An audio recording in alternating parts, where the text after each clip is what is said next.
ராமநாதபுரம் மாவட்டம் பெரியபட்டினத்தில் முப்பெரும் விழா நடைபெற்றது. ராமநாதபுரம் அருகில் உள்ள பெரியபட்டினத்தில் கால்பந்து குழு, கிரிக்கெட் குழு, KP கைஸ் ஆகிய அமைப்புகள் இணைந்து முப்பெரும் விழா ஒன்றினை நடத்தியது. இதனை முன்னிட்டு 5 கிலோமீட்டர் தொலைவிற்கான மினி மாரத்தான் போட்டி நடைபெற்றது. பெரியபட்டினம் பேருந்து நிலையத்தில் இருந்து துவங்கி முக்கிய வீதிகள் வழியாக சென்று மீண்டும் பெரியபட்டினம் பேருந்து நிலையத்தில் நிறைவு பெறும் வகையில் நடத்தப்பட்ட இந்த மாரத்தான் போட்டியில் வெற்றி பெற்றவர்களுக்கு பரிசுகள் வழங்கப்பட்டது. வெற்றி பெற்ற வீரர்கள், வீராங்கனைகளுக்கு ராமநாதபுரம் மாவட்ட காவல் கண்காணிப்பாளர் சந்தீஷ் கேடயங்கள் மற்றும் சான்றிதழ் வழங்கி கௌரவித்தார். இந்நிகழ்வில் முத்துப்பேட்டை கௌசானால் கலை மற்றும் அறிவியல் கல்லூரியின் முதல்வர் அருட்சகோதரர் அருள்ராஜா, கீழக்கரை DSP குணால், உத்தம் ஸ்ட்ரோட் விளையாட்டு வீரர்கள், பொதுமக்கள் உள்ளிட்ட அரசியல் கட்சி பிரமுகர்கள் கலந்து கொண்டு சிறப்பித்தனர். முன்னதாக ராமநாதபுரம் காவல் கண்காணிப்பாளர் சந்தீஷ் பெரியபட்டினம் ஸ்போர்ட்ஸ் வில்லேஜ் பெயர் பலகை, புதிய கிரிக்கெட் மைதானம் ஆகியவற்றை திறந்து வைத்து மைதானத்தில் மரக்கன்றுகளை நாட்டினர்.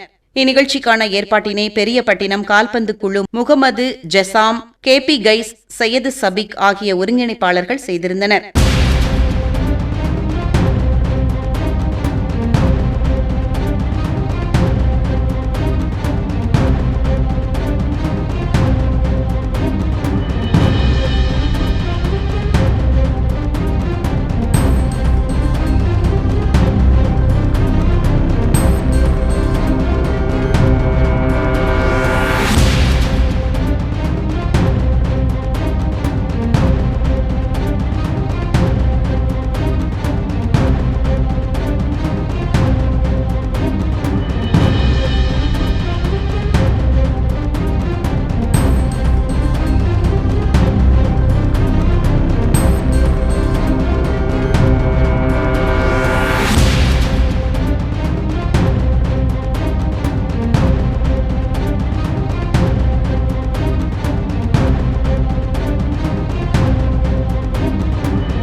அவர் வந்து நம்ம குடும்பத்துல ஒருத்தர் தான் நான் சொல்ல விரும்புறேன். ஏன்னா இந்த ராமநாதபுரம் மாவட்டத்துல வந்து இந்த கிரிக்கெட்டை வந்து இந்த அளவுக்கு இம்ப்ரூவ் பண்ணி இன்னைக்கு வந்து போலீஸ் டீம்னு ஒரு டீம் வந்து ராம்நாத்ல அவ்வளவு ஈஸியா எளிதா யாரும் வெற்றி பெற முடியாது.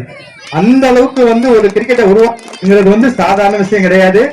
எல்லாரையும் ஜெயிக்க முடியாது.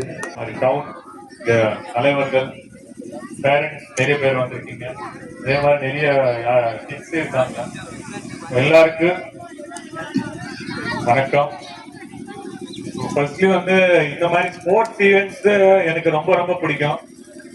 நார்மலா இதே மாதிரி ஆனுவல் டே கூப்பிட்டு இருந்தா நான் வந்திருக்க மாட்டேன். முன்னாடி எல்லாம் போயிட்டு இருந்தா இப்ப ஆனுவல் டே எல்லாம் போறதில்லை. ஸ்போர்ட்ஸ் டேனா கண்டிப்பா போவேன். இப்போ என்னன்னா இந்த ஜெனரேஷன்ல ஒரு சேஞ்ச் வந்துருச்சு. இந்த மக்கள் எல்லாம் என்ன மக்கள்னா இந்த ரீல் ஜெனரேஷன் சொல்லுவாங்க. ரீல்ஸ் தான் ரீல் ஜெனரேஷன். எதுக்கு சொல்றோம்னா அட்டென்ஷன் ஸ்பேன் ரொம்ப கம்மி. இப்ப நீங்க இருக்கீங்க, இப்போ கிரிக்கெட் விளையாடணும். கிரிக்கெட்னா இப்ப காலையில நாங்க விளையாடணும். காலையில ஒரு மேட்ச் விளையாடும் போது 6 மணிக்கு ஸ்டார்ட், 6:30 நாங்க எல்லாம் போலீஸ் பர்சனல். எனக்கு வந்து 10 மணிக்கு அப்புறம் நான் போய் டியூட்டி செய்யணும். நாங்க இப்போ காலையில 6 மணிக்கே வேக்கப் பண்ணி 6:30 கிரவுண்டு போய் 9:30 அது முடிச்சுட்டு அதுக்கப்புறம் நாங்க ரெடி ஆகி திரும்பி டியூட்டிக்கு போவோம். இதுல வந்து ஒரு 3 மணி நேரம் நீங்க பிராக்டிஸ் பண்ணணும், இல்ல 3 மணி நேரம் விளையாடணும். பட் இப்போ பசங்க எல்லாம் மெயின் பிரச்சனை என்னன்னா அவர் அவ்வளவு அட்டென்ஷன் இருக்க மாட்டேங்குது. அவ்வளவு டைம் வந்து கிரவுண்டுக்கு வந்து நிக்கணும். அதுதான் ஒரு ஹேபிட் டெவலப் பண்ணணும். நிறைய பேர் எப்படின்னா ஒரு ரீல் என்ன 15 செகண்ட் நீங்க பாப்பீங்க, 15 செகண்ட் பார்த்த அப்புறம் யூ சேஞ்ச் இட், நெக்ஸ்ட் போயிருவீங்க. மக்கள் வந்து அந்த மாதிரி ஆயிட்டான். அவங்களுக்கு 15 செகண்ட்க்கு அப்புறம் புதுசு வேணும். முன்னாடி மாதிரி வீடியோ பாக்குறது அதெல்லாம் இல்ல, இப்போ ரீல் தான் வேணும். அந்த மாதிரி ஒரு ரீல் ஜெனரேஷன். நீங்க வந்து போன் பார்க்க அந்த மாதிரி ரீல் ஜெனரேஷன் போன் பார்க்காம அவங்க கிரவுண்டுக்கு கொண்டு வரது ஒரு பெரிய விஷயம். அதுல ஒரு 50% விக்டரி. உங்க பெரிய பட்டணம் இத்தனை பசங்க பாக்குறத எல்லா பேரண்ட்ஸ், எல்லா கிராம தலைவர்கள் எல்லாரும் ஒரு 50% அங்கே ஜெயிச்சிட்டீங்க. பசங்க எல்லாம் கிரவுண்டுக்கு கொண்டு வரது இப்போ வந்து ஒரு பெரிய பாதி விக்டரின்னு சொல்லிக்கலாம். பாதி நீங்க ஆல்ரெடி ஜெயிச்சிட்டீங்க. மத்த பாதி ஜெயிக்கிறது வந்து இங்க வந்த அப்புறம் எவ்வளவு நல்லா பிராக்டிஸ் பண்றீங்க. அண்ட் உண்மையா உங்க நல்லா பண்ணிருக்காங்க. இந்த மாதிரி கிரிக்கெட் கோர்ட் பண்ணிருக்காங்க, உங்க ஃபுட்பால் கிரவுண்டு. இதெல்லாம் நல்லா பண்ணனாலதான் இங்க பெரிய பட்டணம்ல நிறைய உங்களுக்கு சக்சஸ் வருது. நம்ம கூட விளையாடும் போது நல்ல சில பிளேயர்ஸ் எல்லாம் சூப்பரா விளையாடுவாங்க. அந்த மாதிரி ஒரு நல்ல கிரிக்கெட் டீம் இருக்கு. அண்ட் ஃபுட்பால் ஆல்ரெடி சொன்னாங்க, ஃபுட்பால் கிரிக்கெட் டீம் விட நல்ல டீம்னு. இந்த மாதிரி சம்மர் கோச்சிங் எஸ்பெஷலி ரொம்ப ரொம்ப தேவை. அண்ட் நிறைய பேர் என்ன நினைப்பாங்க, ஸ்போர்ட்ஸ் ஒரு டைம் வேஸ்ட் நினைப்பாங்க. பட் அது கிடையவே கிடையாது. என்கிட்ட கேட்டீங்கன்னா அகாடமிக்ஸ் எவ்வளவு இம்பார்ட்டன்டோ, படிப்பு எவ்வளவு இம்பார்ட்டன்டோ, அட்லீஸ்ட் ஒரு நாளுக்கு ஒரு 1.5 ஹவர் நீங்க ஏதோ ஒரு ஸ்போர்ட் விளையாடினா அது கொடுக்கிற மென்டல் பீஸ், அது கொடுக்கிற ஸ்ட்ரென்த், உங்களுக்கு கான்சென்ட்ரேஷன், இதெல்லாம் வந்து உங்களுக்கு ஸ்போர்ட்ஸ் தான் கிடைக்கும். அண்ட் இன்னொன்னு லைஃப்ல ஒரு இம்பார்ட்டன்ட் லெசன் என்னன்னா, நீங்க நிறைய டைம் தோத்துவீங்க. பட் எத்தனை டைம் தோத்தாலும் அதுல நீங்க தெரிஞ்சுக்கிட்டு அதுல லெசன்ஸ் என்ன கத்துக்கிட்டு திரும்பி ஸ்ட்ராங்கா வருதுதான் லைஃப்ல மெயின் சக்சஸ் பாயிண்ட். ஸ்போர்ட்ஸ்ல அதுதான் நீங்க டே இன் அண்ட் டே அவுட் பாப்பீங்க. இன்னைக்கு நீங்க என்ன நினைப்பீங்க, நான் வந்து சூப்பரா விளையாடினேன் பட் அவுட் ஆயிட்டேன். ஃபுட்பால் நான் வந்து கோலே இன்னைக்கு அடிக்க முடியல. அந்த மாதிரி நீங்க தோல்வி பாப்பீங்க. தோல்வி வந்து உங்களுக்கு ஒரு ஸ்டெப்பிங் ஸ்டோன் ஆஃப் சக்சஸ் சொல்லுவோம். அந்த பர்சனாலிட்டி டெவலப்மெண்ட்ஸ், ட்ரெயிட்ஸ் டெவலப்மெண்ட் எல்லாம் உங்களுக்கு ஸ்போர்ட்ஸ்ல தான் வரும். நீங்க ஸ்போர்ட்ஸ்ல பார்ட்டிசிபேட் பண்ணலாம்னு இதெல்லாம் தெரியாது. அப்ப என்ன ஆகுதுன்னா ஸ்போர்ட்ஸே இல்லன்னு நினைச்சுங்க. ஸ்கூல்ல ஒரு எக்ஸாம் வந்து நீங்க சூப்பரா இருந்திருக்கீங்கன்னு ஃபீல் பண்ணுவீங்க, அங்க போய் ஃபெயில் ஆயிட்டீங்க. அதுக்கப்புறம் அந்த பையன் படிக்க மாட்டான். நான் என்ன படிச்சாலும் எனக்கு மார்க் வர மாட்டேங்குது. நான் ஏன் கலாம் சார் எப்போதுமே ஒன்னு மோஸ்ட் இம்பார்ட்டன்ட் பாயிண்ட் ஒன்று சொல்லுவாங்க. லீடர்னா ஒரு சொசைட்டில லீடர் ஆர் லைஃப்ல லீடர் எப்போதுமே they have 2-3 things. அவங்க கான்ஸ்டன்ட் பர்சிவியரன்ஸ் சொல்லுவாங்க. பர்சிவியரன்ஸ்னா விடாமுயற்சி, திருப்பி ட்ரை பண்ணிட்டே இருப்பீங்க. அதே மாதிரி உங்க தோல்வி எல்லாம் கரெக்டா மேனேஜ் பண்ணி உங்க எஃபர்ட்டே போகாம திருப்பி ட்ரை பண்றது, திரும்பி அதே மாதிரி ஹார்ட் ஒர்க் பண்றது. அண்ட் நீங்க என்ன